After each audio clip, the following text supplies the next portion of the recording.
1. aprillil toimub kinomajas tudengifilmidele pühendatud eripäev ja see kestab ühtekokku 6 tundi, alates kella 2 päeval kuni kella 8 õhtul ja põhimõtteliselt on tegu peaaegu non-stop programmiga.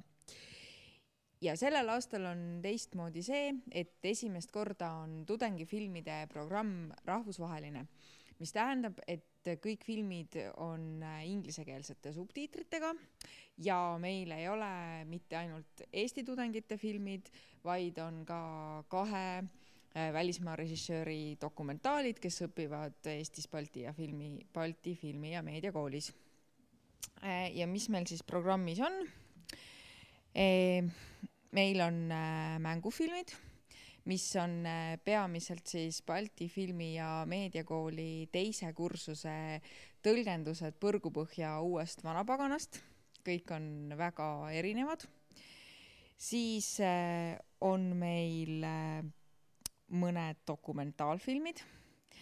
Ühe Tšehhi režissööri Irži Stejskali dokumentaalfilm, mis räägib Kiievi kesklinnas ühest väga huvitavast majast, mis asub põhimõtteliselt suurte kortermajade vahel. Ühesõnaga suured majad on ehitatud ümber ja sellest perekonnast, kes elab siis nende suurte kortermajade keskel oma väikeses majas. Ja see on tõesti suhteliselt absurdne situatsioon, mis seal toimub, aga eks te peate ise vaatama tulema. Siis on ka dokumentaal Karosta lapsed, režissöör Jaanis Jurkovskis Lätist, mis räägib siis Liepaja linna ühest Karosta rajoonist ja samuti siis korrusmajade elanikest ja fookuses on ka siis üks paljulapseline perekond. Need on mõlemad sellised sotsiaalsed dokumentaalfilmid. Siis on ka tore dokumentaalfilm, mis on niisugune lõbusam pala, on Tõuteadur, autoriks Kaidi Kaasik, mis räägib siis ühest Pärnu vanapapist, kellel on eesmärk Eesti rahva sugu palju paremaks muuta, kui see praegu on. Eesti rahva siis geene. Nii, siis on meil ka natuke sellist maagilist realismi, mille võib-olla kõige paremaks esindajaks on Kollane partmees, autoriks Kristo Viiding, Balti filmi ja meediakooli magistrant.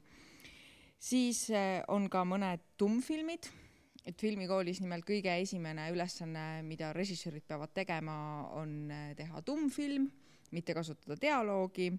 Ja meil on siis näiteks tummfilmidest Vallo Toomla Koolja, mis on juba hinnatud ka Sleepwalkersi parimaks tudengifilmiks möödunud aastal.